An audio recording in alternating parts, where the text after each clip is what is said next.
காரியப்பட்டிங்கிற இடத்துல வந்து எரிக்கிற தொழிற்சாலை மாதிரி கொண்டு வந்திருக்காங்க. கேரளாவில் இருக்க கோழி வேஸ்ட் இந்த மாதிரிப்பட்ட மீன் வேஸ்ட்டு எல்லாமே இங்கே கொண்டு தான் எரிப்பாங்க. அது வந்து இப்போ என்னன்னா ரொம்ப ஓவராக அவங்க எரிக்கிறாங்க.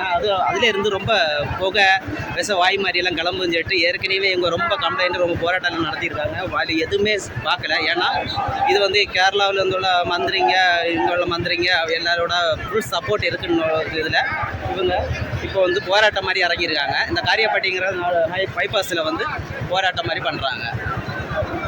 மாதிரிப்பட்ட வேஸ்டெல்லாம் கொண்டு வந்து எரிக்கிறது அது எவ்வளோ மக்களுக்கு தீங்கு விளைவிக்கணுங்கிறது நம்ம கவர்மெண்ட்டுக்கு தெரிஞ்சும் அவங்க அதை வந்து ப்ராப்பராக ஒரு சேஃப்டியாக பண்ணணும் அப்படிங்கிற எந்த ஒரு நடவடிக்கையும் எடுக்காமல் இருக்காங்க.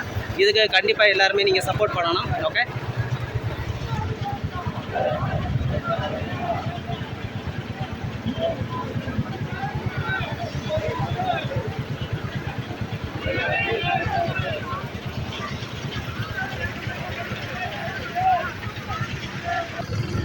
என்னதுங்க இது என்ன பிரச்சனை? என்னது தொழிற்சாலைன்ட்டு இங்கேருந்து ஒரு 2 கிலோமீட்டர் என்ன தொழிற்சாலை வைக்கிறாங்க?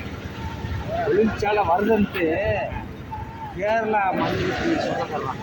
சரி, அவனுக்கு கோழி கழிவு வைக்கிறாங்களா? கழிவை வந்து கோழி பண்ண வேஸ்ட்டை பூரா இங்கே வந்து எரிக்கிறாங்க.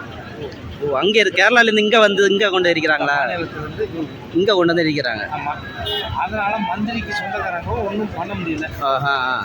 ஆரம்பத்தில் தொழிற்சாலைன்னு பண்ணது தான் இந்த மாதிரி வந்து அதை சொல்லி பார்க்கவே முடியல. புகை வருது, அதனால பின்னாடி விஷவாயு மாதிரி வந்துடும். சரி, பறவை காற்று ஓடிட்டு பார்த்தா அதனால தான் கழிவெல்லாம் கொண்டு வந்துடுறாங்க. அது பேச்சுவார்த்தை இருந்துச்சு.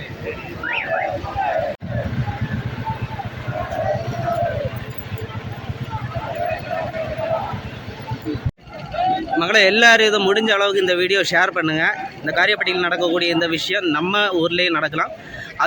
அதை தடுக்கிறதுக்கு நமக்கு ஒரே ஒரு வழி தான் இருக்குது. இந்த வீடியோ முடிஞ்ச அளவு எல்லாருக்குமே ஷேர் பண்ணுங்கள். அவ்வளோதான்.